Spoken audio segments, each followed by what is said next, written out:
বন্ধুসকল নমস্কাৰ। এজন ছোৱালী শিৱসাগৰৰ উকিল গগৈ ডাঙৰীয়ালৈ কেইটামান কথা দাঙি ধৰিছে। আপোনালোকে এই ভিডিঅ'টো সম্পূৰ্ণ শুনক আৰু যিমান পাৰে ইমান শ্বেয়াৰ কৰক।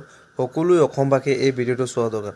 বৰ্তমান যোনটো এই মিয়া খেদা আন্দোলন চলি আছে, শিৱসাগৰত উকিল গগৈ ডাঙৰীয়া MLA হয়, কিন্তু উজনিত আহি কিনা আমাৰ মিয়া মুছলিম মানুহক দেখায় যে মই মিয়া মুছলিম মানুহক বহুত ভাল পাওঁ, কিন্তু আজি শিৱসাগৰত যোনকেইটা হেৰি হৈ আছে তাৰ বিষয়ে কেইটামান গুৰুত্বপূৰ্ণ কথা দাঙি ধৰিছে। আপোনালোকে ভিডিঅ'টো সম্পূৰ্ণ শুনক আৰু যিমান পাৰে ইমান শ্বেয়াৰ উজনি কৰক। অসমত মিয়া হাটাও অভিযান চলিছে। শিৱসাগৰত আজি অখিল গগৈ ডাঙৰীয়া তাত বিধায়ক।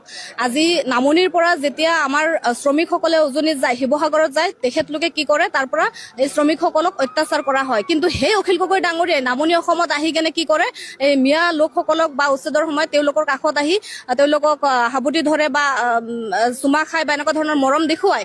এই মৰমটো প্ৰকৃত মৰম নহয়, এই মৰম কিন্তু অন্তৰৰ পৰা মৰম নহয়। এইটো এটা তেওঁৰ দুটা ৰূপ আমি অখিল গগৈ ডাঙৰীয়া দেখিছো যে নামনিত আহিলে মিয়া প্ৰীতিটো বেছি বাঢ়ি যায়, কিন্তু উজনিত গ'লে তেখেতে কিন্তু সেই মিয়া প্ৰীতিটো তেওঁৰ নাথাকে। তেওঁ কয় যে নাই, মই তেওঁলোকক ভাল পাই দিয়া নাই, মই জাষ্ট গৈছিলো, দেখা কৰিছো। গতিকে এই